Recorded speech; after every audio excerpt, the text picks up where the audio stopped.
So, hello, my name's Degna Stone, and I am a poet and a poetry editor. I'm based in the northeast England, so like Newcastle, Gateshead area, and I've after many years of compiling poems, I have a full-length poetry collection out with Nine Arches Press called Proof of Life on Earth. This is the very first of me reading from the actual book. It only arrived a couple of days ago, but it's here. And I have to say, sort of like the care with which Jane Cormain at Nine Arches kind of like creates the books and things, they feel really nice. It feels like it's like got a little foldy thing. I mean, come on. Anyway, I'll never protest as well as Nina Simone. If I could sit in a too hot bath and let the water strip this anxiety from my skin, I would. I would sing protest songs to myself, keeping the notes inside my head. I'd wonder how the science behind layers of skin cells translates into hatred, how this water-resistant membrane became a barrier. I thought I had made peace with my skin, learned to live within it, forgotten its tone could make someone feel sick to their stomach. We cannot live outside our skin. We are tied to it, shackled to it, bound by it. Even you, especially you.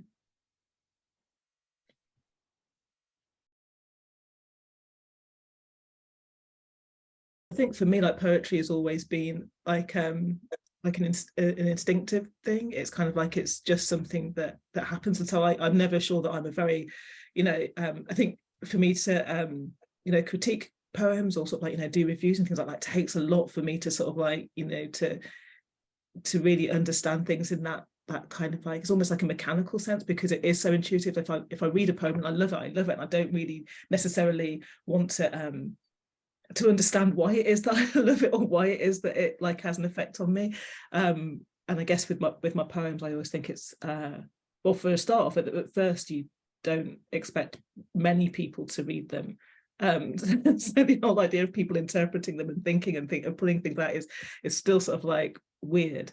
But yeah, it's for other people to make connections and resonances, and because I think that's the beautiful thing about poetry, is it allows you to to find whatever it is in it that is going to help you through whatever's happening in your life at the time, whether it's something joyous and you're just like full of the joys of life, or whether you're struggling. It's like that's I think what poetry is really good at.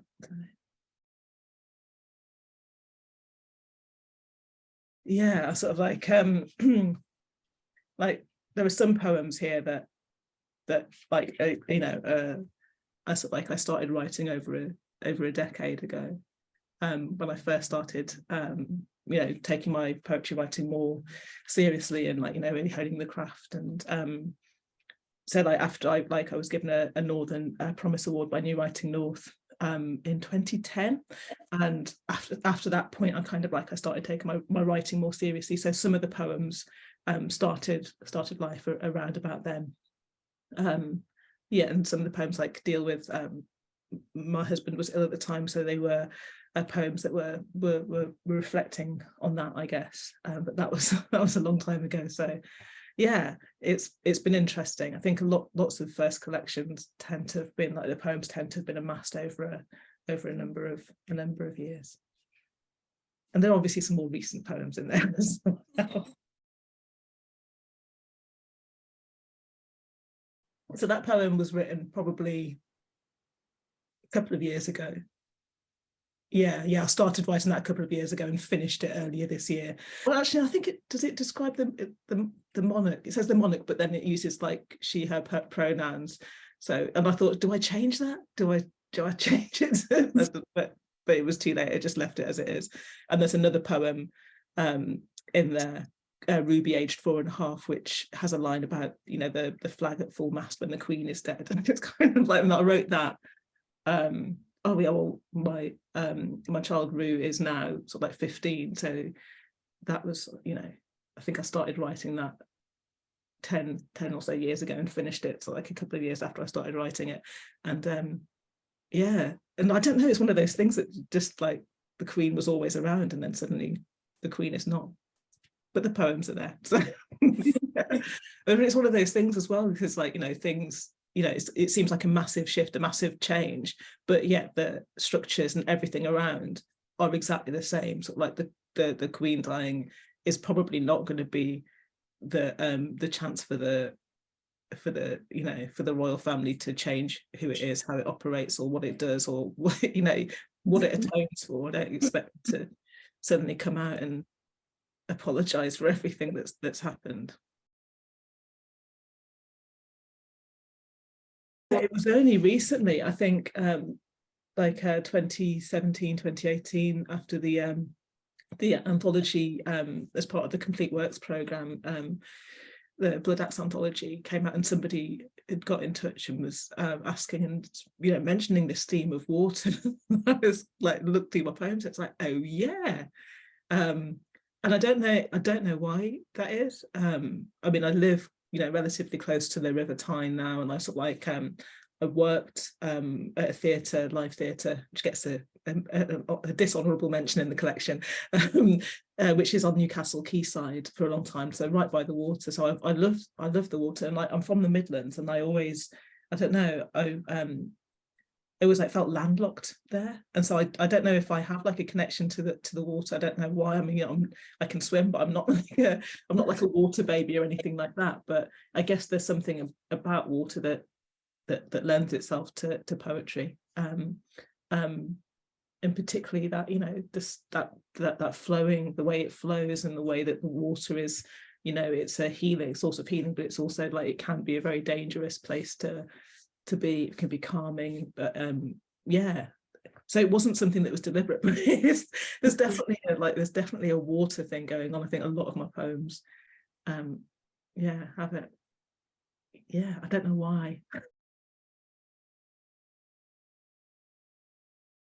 But it's like it's, I think when we started editing, so like I started with Butcher's Dog Poetry magazine with a group of other poets who had all won like you know, like early career awards from New Writing North, and we had a series of masterclasses that were run by Claire Pollard, and at the end of it we decided that we wanted to create a magazine of our work. So it was, the first issue was really just an anthology of our work, but then we wanted to create a magazine. So the second issue we opened out to you know, to submissions from anybody within like the UK and the Republic of Ireland, and it was about, you know, we were thinking about, you know, gatekeepers and who it was that were creating that you know were that sort of like that conduit for people to get their poems out into the world. And we just felt it wasn't as didn't have to be as precious as it seemed, and it could just be like people who love poetry, read poetry, connect with it, and then share it. Kind of like, it could just be something as simple as that. It doesn't have to be analytical, because I think a lot of that stuff happens naturally. I think it's like, you know, it's about connection, it's about communication. So I don't think you necessarily have to analyze things too seriously. Now, when it comes to reviewing, obviously you do have to do that, but I don't do reviews that often, because I do find it you know, quite a challenge. But I've been reading articles and watching, there was I can't remember the name of the documentary, but there was a documentary about Nina Simone, which was really interesting. And like, you know, she had like a really difficult life, I think. Was, you know, obviously Nina Simone is incredibly like a phenomenally talented, really, you know, like influential and like important figure in the world, particularly in terms of, you know, the civil rights movement. And it was just, you know, she had this really amazing gift, this really amazing talent, had to like really fight in order to be accepted on her terms. Like, she wanted to be like a classical pianist, I think, and wanted to play at Carnegie Hall as a classical pianist. And I think I might be mangling the details, so forgive me if I am, but like, you know, did play Carnegie Hall, but as, you know, as Nina Simone, as a pop's not quite the right word, but, you know, as like a popular music artist. So there were lots of like compromises and things like that she had to undertake, because she was a Black woman and because she was a dark-skinned Black woman, but she still did these, like, you know, these really amazingly powerful protest songs like Young, Gifted and Black. And yeah, so I was just, and it was just at the point, like, you know, Brexit had happened, and it was before the horrificness of, like, you know, 2020 and George Floyd's murder, but all of these things have been happening all the time, you know, these inequalities. And I just, you know, like, you just feel as a normal person that it's really hard to protest. And like, one of the things why I'm like, I can't sing, I'm a terrible singer. I would love to be able to sing. I could possibly hold a tune, but I can't sing in like a really you know, just free way. I love it when you see people who are singing and it's like they're just breathing, that it's just seems so simple for them. So there's me sort of like being unsure about all the world and being like in awe of you know, Nina Simone, despite the, you know, the flaws and things that she might have had as a mother, but she was dealing with lots of like mental health issues as well. So yeah, so like there's something of, not a thwarted musician in me, I'm not a musician, but the bass guitar is just for noodling around on. I sort of like, I learned to play during the pandemic. I'd had the guitar for like a couple of years before then, and then finally, like, there was like a free sort of like 3 months Fender learn how to play the guitar, so I signed up, and so I can play it, but I can't play it well. I'm not going to be joining any bands anytime soon. In other places in the world, you know, protest song and protest and poetry and things like that have always been, you know, like a real strong part of resistance. And, you know, I'm not an expert on all the protests happening over in the world, but like, you know, the musicians and poets who are like, you've been protesting in Iran and who are now potentially facing like death penalties, it's kind of like, it's just you know, extraordinary that these things are happening, and as an individual, you kind of like, you feel powerless to do anything about it. But yeah, I feel there is a strong sense of protest in poetry, in the poetry world, in this you know, in the UK, and I think there are other poets who are sort of like you, who I would say are definitely protest. You know, that's an active part of their poetics. And I try to in a small way, but I don't know how much, yeah, don't know how effective my protests are. They seem quite subtle, maybe subtle protests. I don't know. The manifesto poem. Yeah. So that poem was commissioned by Fun Palaces. So Fun Palaces is an organisation. They're based in London, but it's a global movement, I guess. It's like, I think it was set up by Stella Duffy and Sarah Jane Rawlings in response to Joan Littlewood's idea of a fun palace. And basically it's about, you know, art and science by and for and with everyone. It's kind of like, everybody is creative, everyone can be a scientist, everybody can make change in their communities.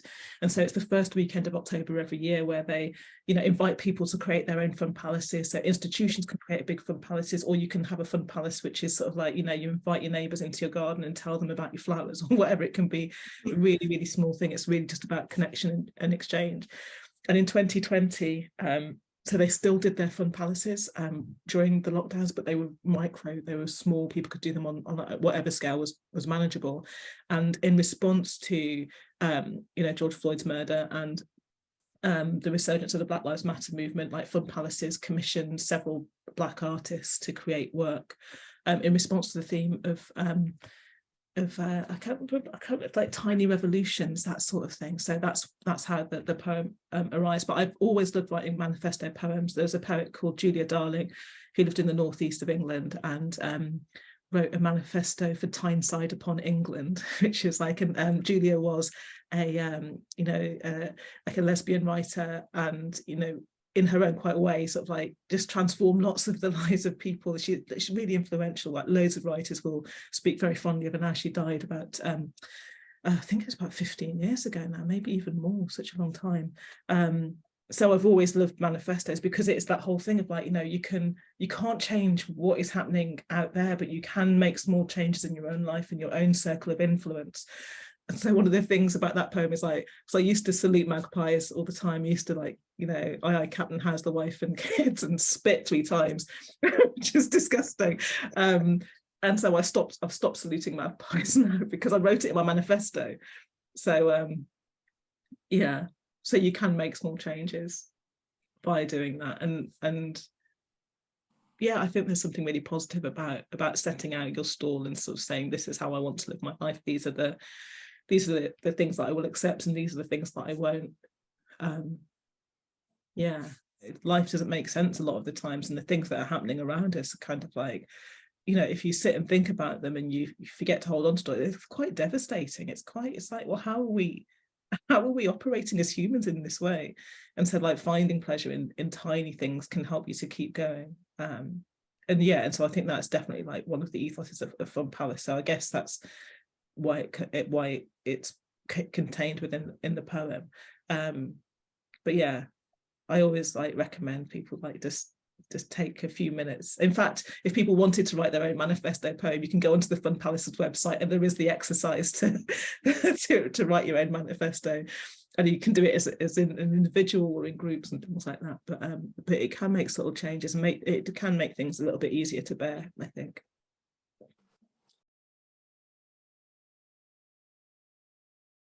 Poetry is a really tricky one. It's like so I think, because I always used to write poetry when I was a teenager, I always thought everybody wrote poetry. I think lots of people do, but like apparently not everybody writes poetry as a teenager. And so it's always been something that's there, but I stopped writing poetry for a long time. In fact, the poem For Love is when I stopped writing poetry at the age of 18, because there was a boy who was like, yeah, poetry is rubbish. It's like, yes, of course poetry is rubbish. I should just throw away all my poems. Which might have been for the best, who knows what they were like. And didn't write poetry again for a long time. And then it was actually like Julia Darling was a writer in residence at the theatre that I was working at, sort of like in 2001, and I remember just sitting down in the cafe chatting. It was when you could still smoke indoors. and like sitting there with our roll-ups, and like I said, oh, you know, yeah, I'm quite interested in writing, and she was like really encouraging, really so like saying, well, you know, you should write. And because up until that point it'd always just been like drunken scrawling in notebooks and things like that, as a way of